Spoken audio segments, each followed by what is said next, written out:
mon gagnant. C'est un plaisir de vous C'est moi serrer la qui main. donne la conférence. Bonjour, ça me fait plaisir.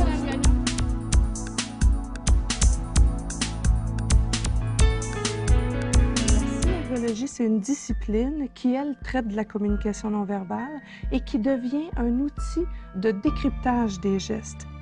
7 de l'importance des mots dans la communication. Imaginez 7 c'est pas énorme. 38 le ton et l'intonation de la voix et 55 le non-verbal.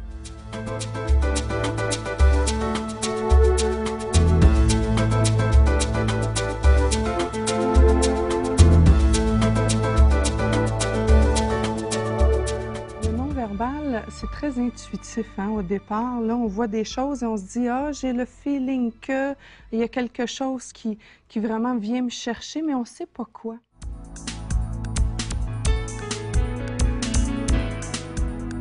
En fait, on peut très bien contrôler nos gestes. Oui, les gestes, ça se contrôle facilement, sauf que chaque geste qui est contrôlé nous indique, nous, les synergologues, qu'est-ce que la personne ne veut pas nous dévoiler. Je vous donne un exemple. Si je vous parle et soudainement, je me dis « Oh, ça, il faut pas trop que j'en parle », eh bien, je vais certainement aller contrôler ma main droite qui est la main du discours. La communication non verbale est présente dans notre quotidien. Christine Gagnon nous a informé sur la gestuelle de nos mains, les mouvements de nos épaules, les positions qu'on adopte sur une chaise ou même sur le mouvement de notre bouche et nos lèvres. Cette lèvre-là inférieure, c'est une lèvre pulsionnelle. C'est celle qui veut absolument parler quand on a quelque chose à dire. Hein, souvent, on a la bouche ouverte, puis on prend notre lèvre ici, on réfléchit, mais c'est parce qu'on veut parler. Et quand on vient pour dire quelque chose, puis à la dernière seconde, on se dit « Oh non, faut pas que je dise ça ». Bang, la lèvre rentre à l'intérieur. C'est ça qui se passe ici. Il ne peut pas parler, c'est l'air aux États-Unis. C'est sûr que ça va causer une commotion dans le studio. Alors, il décide finalement d'être celui qui répond aux questions. Good morning, tea. Good morning. Voilà.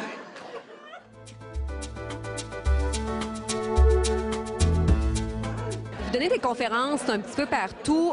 Vous allez aider qui précisément? Vous, plus dans les entreprises? Oui, beaucoup dans les entreprises. Évidemment, avec Philippe Turchet, nous donnons de la formation à ceux qui veulent devenir synergologues et on est également en entreprise. Donc, en entreprise, ce que c'est que ce sont les ressources humaines qui m'emploient pour les entrevues d'embauche, exemple. Les gens qui rencontrent des clients, les négociateurs, beaucoup dans le domaine de la sécurité. Hein, vous comprendrez que ça, les Forces armées canadiennes, Agence canadienne de la sécurité du transport aérien, le Barreau du Québec également. Donc, je suis à la formation continue du Barreau du Québec aussi.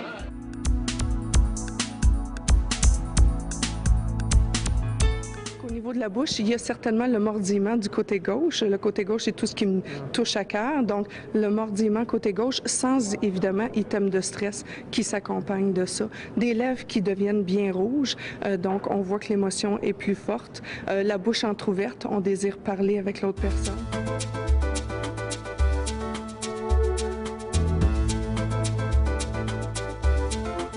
Votre dernier livre, Voir mentir, est un bon guide, un bon guide pratique pour en savoir plus, pour mieux décoder. Mais ça traite seulement du mensonge ou ça peut aller un peu plus loin?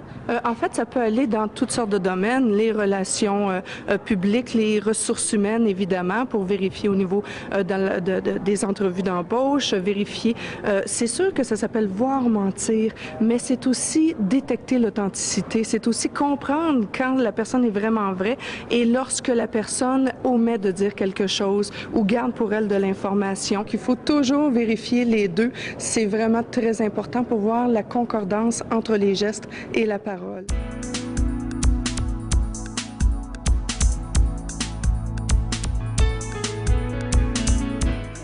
Les bras, est-ce que c'est vrai quand on est comme ça, on est fermé? Bon, pas du tout. Parce que des fois, les gens ont fou.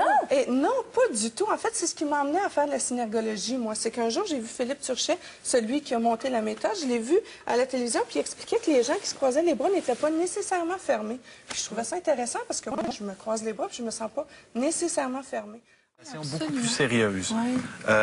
Hugo Meunier. Hugo Bernier. Bernier, oui, qui est le présumé assassin, qui est l'assassin de l'une des petites Julie Boisvenu. On va le regarder. Je sais qu'il ne reste pas grand temps, mais c'est vraiment bon. Regardez celui-là, si vous voulez bien. Je peux le commenter en même temps. Oui, D'accord. Donc ici, les bras sont fermés, croisés, mains cachées, fermeture. Ensuite, il va se déplacer en SC6, c'est-à-dire qu'il va s'en aller derrière, à gauche sur sa chaise, qui est une fuite. Il va se croiser en fermeture avec la jambe. Donc là, l'enquêteur est en train de dévoiler des choses qui ne fait pas son affaire. Sa main gauche, et il va cacher sa main droite, qui est la main du rationnel, du discours et de la stratégie. Quand on veut dire des choses, les mains bougent. Quand on veut contrôler notre discours, les mains cessent de fonctionner pendant qu'on parle. Et lorsqu'on veut cacher des choses, les mains partent se cacher. Comme un enfant. La synergologie, c'est une discipline qui étudie la gestuelle des individus pour décoder certains messages qui ne sont pas nécessairement dits, mais qui sont ressentis. C'est au niveau de Bill Clinton, quand il parlait de Monica Lewinsky, il s'était gratté le dessous du nez. Et qu'est-ce que les synergologues avaient dit à ce moment-là? Oui, donc ça ici, c'est du non-dit. On cache ici quand on va jouer en dessous du nez. Alors, on peut dire non, non, non, je ne l'ai pas fait, mais finalement, c'est là que les synergologues avaient dit... étrange. Oh. OK, alors nous, on vous a demandé un mandat, une mission hier, d'observer le débat des chefs. Alors, vous avez regardé le débat en entier. Vous avez noté certaines gestuelles qu'on tient à mettre en évidence ce matin. Oui, en fait, M. Duceppe c'est un homme battant. Hein? On le voit très bien, M. Duceppe. Il tient son lutrin. Premièrement, quand il tient son lutrin, c'est de l'ancrage. Il a besoin d'ancrage. On voit qu'il est battant. Comment on peut le voir? C'est que tout le haut du corps est penché vers l'avant ici.